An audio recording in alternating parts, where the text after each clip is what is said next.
Hi guys. आज हम देखने वाले हैं कि हम सीए में एग्ज़ाम्स में कौन सी मिस्टेक्स करती है और उनको कैसे अवॉइड किया जाए। और हाँ, इसी वीडियो में मैं बताऊंगा कि आपको इंस्टीट्यूट का आईडी कार्ड कैसे डाउनलोड करना है। एंड मैं ये भी बताऊंगा कि आपको ओएमआर शीट किस तरह से फिलअप करना है, क्या करना है, ब्लैक पेन यूज़ करना है कि नहीं करना है, सबके बारे में बताऊंगा। तो सबसे पहली मिस्टेक हमारी ये होती है कि हम एग्ज़ाम हॉल पे टाइम पे नहीं पहुंचते। तो आपको 1:15 तक क्या करना है, एग्ज़ाम हॉल तक पहुंचना है, ठीक है, एग्ज़ाम सेंटर में पहुंचना है। और वहाँ पहुँचने के बाद आपको पढ़ाई चालू कर देनी है। एंड जब भी आप एग्ज़ाम हॉल में जाओगे ना, एग्ज़ाम हॉल में 1:30 को ही लेना चालू कर देते वो लोग, ठीक है। जो नए होंगे उनको बता देता हूँ, 1:30 को वो लेना चालू करते हैं एग्ज़ाम हॉल में। तो आपका सीट नंबर और एग्ज़ाम हॉल देखना भूलना मत, वो ज़रूर देखना। एंड दूसरी बात, एग्ज़ाम हॉल देखने के बाद हमें कितने बजे तक जाना चाहिए एग्ज़ाम हॉल में, तो मेरा अप्रोप्रिएट टाइम रहता था 1:40, नहीं तो 1:40 तक में एग्ज़ाम हॉल चला जाता था। बिकॉज ऑफ वाई, 1:45 को हमारा पेपर डिस्ट्रीब्यूट होता था। और जो भी इंपॉर्टेंट क्वेश्चन है वो 10 मिनट में, 1:30 से लेकर 1:40 तक मैं क्या करता था, वो 10 मिनट में मैं जो भी मेरे इंपॉर्टेंट क्वेश्चन रहते थे उनको एक नज़र से मतलब निकालता था, जिससे कि मुझे वो याद रहता था। ठीक है, तो आप भी 1:42 नहीं तो 1:40 तक एग्ज़ाम हॉल में जा सकते हो, ठीक है। तो यूटिलाइज रीडिंग टाइम। अब क्या होता है ना, 1:45 को एग्जाम पेपर आने के बाद हम पैनिक हो जाते हैं कि क्या करें, क्या ना करें, क्या ना करें, क्या करें। तो मैं आपको बताता हूँ, सीधा सीधा आपको 30 मार्क्स के एमसीक्यू मिलेंगे। 30 मार्क्स के एमसीक्यू सॉल्व करो। देखो आपका क्या है ना, 30 मार्क्स के एमसीक्यू आपके सॉल्व हो गए, प्रैक्टिकल एमसीक्यू सॉल्व हो गए, तो 15 मिनट में ये 30 मतलब जो भी 30 मार्क्स के एमसीक्यूज होंगे वो इजीली सॉल्व हो जाते हैं, अगर आपने ढंग से किया तो। थियरी वाले एमसीक्यूज तो बिल्कुल सॉल्व करना, ठीक है। एमसीक्यू जो भी होंगे, थियरी वाले एमसीक्यू पहले आपको सॉल्व करने, देन प्रैक्टिकल वाले एमसीक्यूज आपको सॉल्व करने इन 15 मिनट्स में। ये 15 मिनट्स में और क्या क्या करना है, ये 15 मिनट्स आपको बेनिफिट कैसे देते हैं। तो आपने अगर 15 मिनट्स में 30 मार्क्स का पेपर कवर अप कर लिया, तो आपके पास बचे 70 मार्क्स। तो 70 मार्क्स के लिए आपको, आपके पास 3 घंटा बचे, तो आपके पास एक्स्ट्रा टाइम बचता है। अगर आप रीडिंग में ही टाइम लगाओगे, क्वेश्चन पेपर देखने में ही टाइम लगाओगे, तो प्रॉब्लम ये होगा कि आपका मतलब जो भी टाइम है 15 मिनट और एक्स्ट्रा चला जाएगा। मतलब आधा घंटा आप एमसीक्यू को दोगे, बाकी के पेपर के लिए दोगे, तो आपका एक्स्ट्रा टाइम चला जाएगा। इसके लिए रीडिंग टाइम के टाइम पे ही आपको क्या करना है, एमसीक्यूज को सॉल्व करते जाना है। आई नो मैं प्रैक्टिस के खिलाफ जा रहा हूँ, बट मैंने खुद ये किया था एंड मुझे काफ़ी ये बेनिफिशियल हुआ था। एंड मैं 70 मार्क्स के पेपर पे ठोक के आया था, काम करके आया था, मतलब मुझे पूरा आया था, मतलब मेरा दिमाग चलने लग गया था। Don't waste your time. मतलब मैंने काफ़ी लोगों को देखा है कि एग्जाम सेंटर पे आते हैं और बोलते हैं क्या भाई, कैसा है, कैसे चल रही है तेरी तैयारी, एक्सेट्रा एक्सेट्रा। भाई क्या जल्दी है तेरे को, पढ़ाई करना, बुक लेके पढ़ ले। नहीं तो फिर से 6 महीने का अटेम्प्ट लग जाएगा, फिर से तू इंस्टीट्यूट को गाली देगा कि भाई इंस्टीट्यूट ने मुझे फेल कर दिया, इंस्टीट्यूट ने मुझे फेल कर। ऐसा नहीं करना है। आपको क्या करना है, एग्जाम सेंटर के बाहर बिल्कुल भी टाइम वेस्टेज नहीं करना है। आपको क्या करना है, बुक लेके बैठना है, बुक में आपका सर डाल दो और पूरा पढ़ के आओ। ठीक है, जो भी इंपॉर्टेंट क्वेश्चन है उनको पढ़ना है। ये क्रूशल टाइम्स है। ये क्रूशल टाइम्स आपका 6 मंथ सेव कर सकते हैं। मैं आपको बता देता हूँ, मेरा 6 मंथ सेव हुआ है, आपका भी सेव हो सकता है। अब देखो, पेपर मुश्किल आने के बाद सब लोग पैनिक करते कि भाई हार क्या क्या होगा, क्या होगा, क्या होगा, मेरा पेपर खराब जा रहा है, मेरा पेपर खराब जा रहा है। ऐसा बिल्कुल नहीं है। अगर आपको हार्ड आया है तो बाकी सबको भी हार्ड ही आया होगा, ऐसा मान के चलते हैं। ठीक है, मतलब मोस्टली काफ़ी ज़्यादा, मतलब जो मास लेवल पे हार्ड पेपर आता है ना, तो वो सबके लिए हार्ड होता है। इसमें इंस्टीट्यूट कुछ नहीं कर सकता, ठीक है। एक पेपर तो हार्ड होता ही है। तो आपको पैनिक बिल्कुल नहीं करना है, शांति से वो पेपर सॉल्व करना है, एमसीक्यू सॉल्व करने हैं, स्टेप मार्किंग के मार्क्स आपको मिल जाएंगे और उससे ही आप पास होते हो। अब देखो, क्वेश्चन अटेम्प्ट करने का तरीका कुछ अलग रहता है। जैसे कि देखो, आप क्या करते हो कि क्वेश्चन नंबर 3 का ए पार्ट अटेम्प्ट कर लिया, क्वेश्चन नंबर 4 का ए पार्ट अटेम्प्ट कर लिया, क्वेश्चन नंबर 5 का ए पार्ट अटेम्प्ट कर लिया। इससे क्या होगा मालूम है क्या, एग्जामिनर पागल हो जाएगा और आपको जीरो दे देगा। तो वो अवॉइड करने के लिए आपको क्या करना है, अगर आपने क्वेश्चन नंबर 2 नहीं तो क्वेश्चन नंबर 1 किसी को भी हाथ लगाया, तो उसके सब क्वेश्चन रहते ए एंड बी। ठीक है, उन दोनों में से एक को अटेम्प्ट करो। दूसरा वाला अगर नहीं आता है तो उसको ब्लैंक छोड़ो। ठीक है, ब्लैंक छोड़ो मतलब 4-5 पेज उस आंसर के लिए छोड़ो, बाद में ठोक के लिखोगे तो आपको प्रॉब्लम नहीं होगा कुछ भी।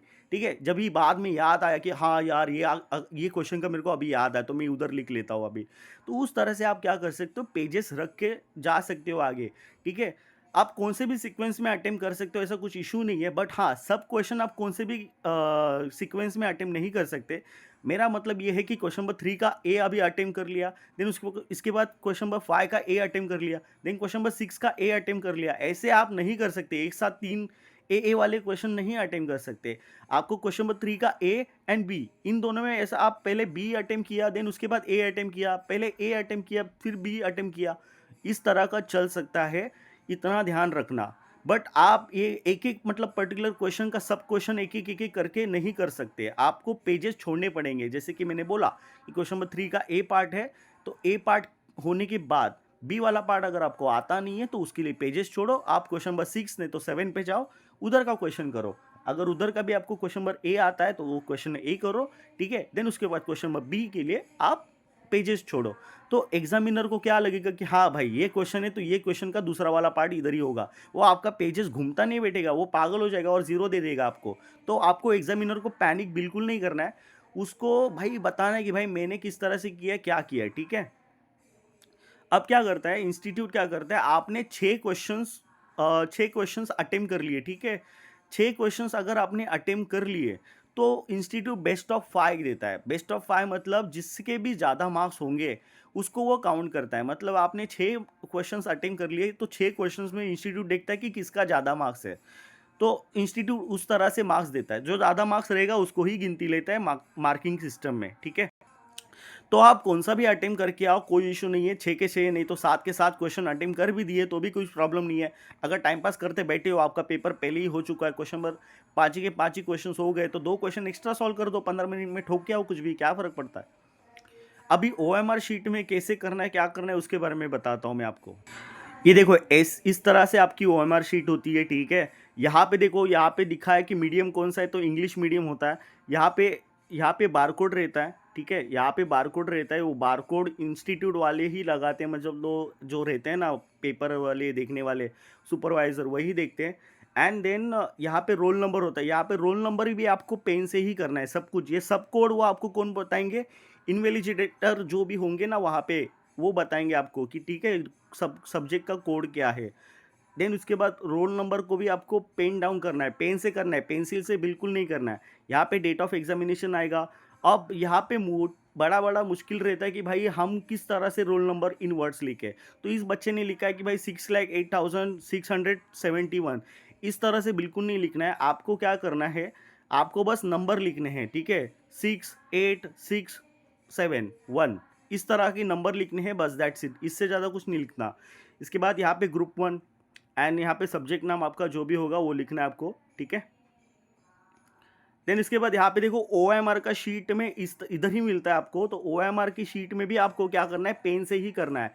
अगर आपको ए बी सी डी इन चारों में से एक ही ऑप्शन सिलेक्ट करना है, मैं आपको पहले ही बता देता हूँ, इन चारों में से एक ही ऑप्शन सिलेक्ट करना है। तो ध्यान से सिलेक्ट करना, बिकॉज ये पेन से करना है, ब्लैक पेन से करना है। तो आपको एक ही ऑप्शन चूज करना पड़ेगा और ध्यान से चूज करना है वो ऑप्शन, ठीक है? तो इस तरह से आपका पूरा ओएमआर का शीट रहता है। और यहाँ पे आपको सिग्नेचर करना पड़ता है। यहाँ पे सिग्नेचर ऑफ द कैंडिडेट लिखा हुआ है, मैंने इसका सिग्नेचर पूरा ढक दिया है। तो यहाँ पे आपको सिग्नेचर करना पड़ता है, ठीक है? तो ये पूरा ओवरऑल ओएमआर शीट है अपना। तो इस तरह से हमारा ओएमआर शीट होता है और हमको ये ओएमआर शीट भरना पड़ता है। अब मैंने ओएमआर शीट में आपको बता दिया कि कैसे फिलअप करना है ओएमआर शीट। देन उसके बाद चेकलिस्ट। अभी एग्ज़ाम में जाने के पहले आपको चेकलिस्ट क्या क्या चेक करना है। आपको पेन लेके जाना है। पेन कौन सा वाला लेके जाना है, ब्लैक पेन लेके जाना है। ब्लैक पेन क्यों बोल रहा हूँ मैं, कि इंस्टीट्यूट ने ही बोला है कि भाई ब्लैक पेन होगा तो प्रेफरेबल है।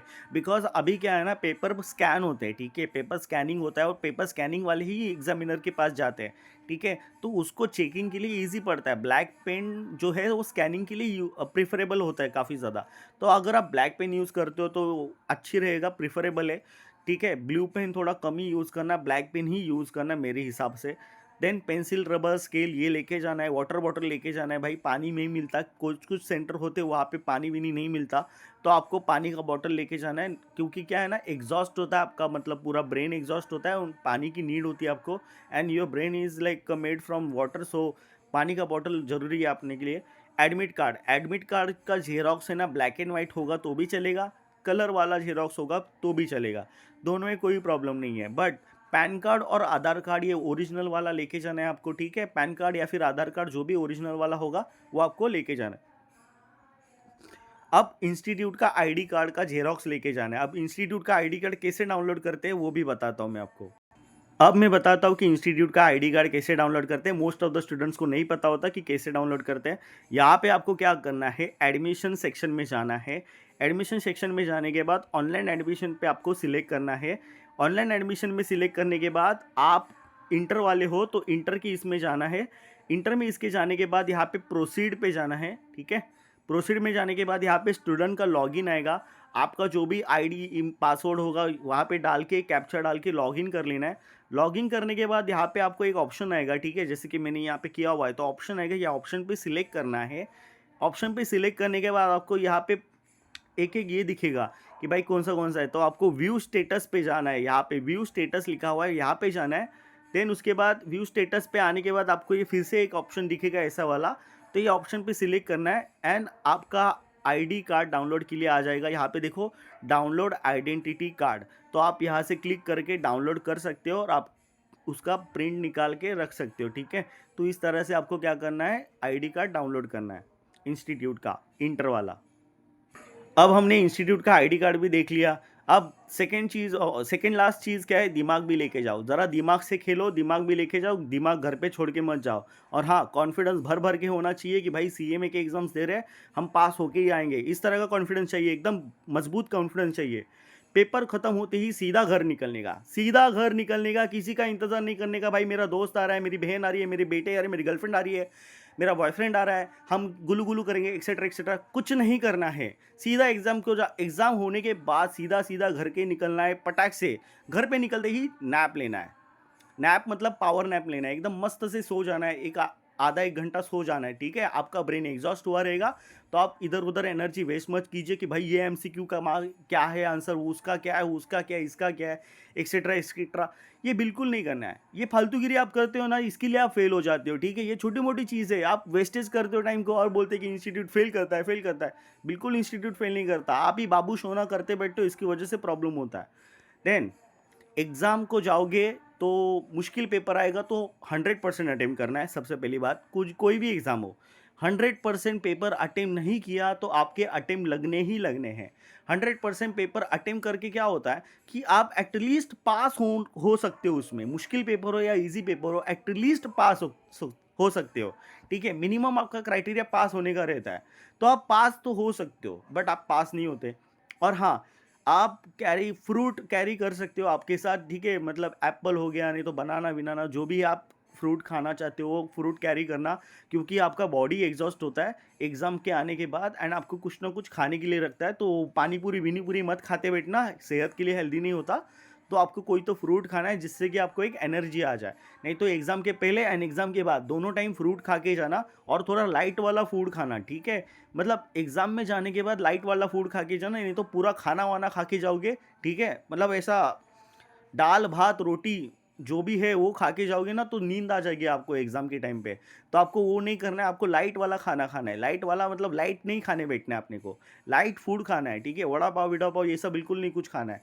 आपको लाइट फील रिलैक्स हो ऐसा फूड खाना है जिससे कि आपको अंदर से हल्का महसूस हो और आप एग्जाम में फुर्ती दिखाओ, ठीक है।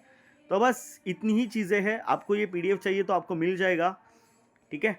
बस एक बड़े भाई होने के नाते मैं ये सब बता रहा हूँ। लड़कियों के लिए बड़ा भाई हूँ नहीं हूँ मैं, बड़ा दोस्त हूँ मैं, ठीक है। लड़कों के लिए बड़ा भाई हूँ मैं काफ़ी ज़्यादा, ठीक है। और हाँ, लड़कों के लिए और एक मेरे पास एक टिप है कि भाई वहाँ पे सुंदर चेहरे देखने नहीं जाना है तुम्हें, ठीक है। बिल्कुल नहीं, सुंदर चेहरे बिल्कुल देखने नहीं जाना है। तुम करियर बनाने जा रहे हो, वो तो करियर बना लेगी, तुम रह जाओगे पीछे, ठीक है। इसके लिए करियर के पीछे भागो। वहाँ पे सुंदर चेहरे देख के बावरे मत हो जाना, ठीक है। बावरे मन हो जाता है ना तुम्हारा, तो वैसा कुछ भी होना नहीं चाहिए। लड़की आगे वाली लड़की पीछे वाली लड़की क्या कर रही है, वो क्या कर रही है, ऐसा सब कुछ नहीं करना है।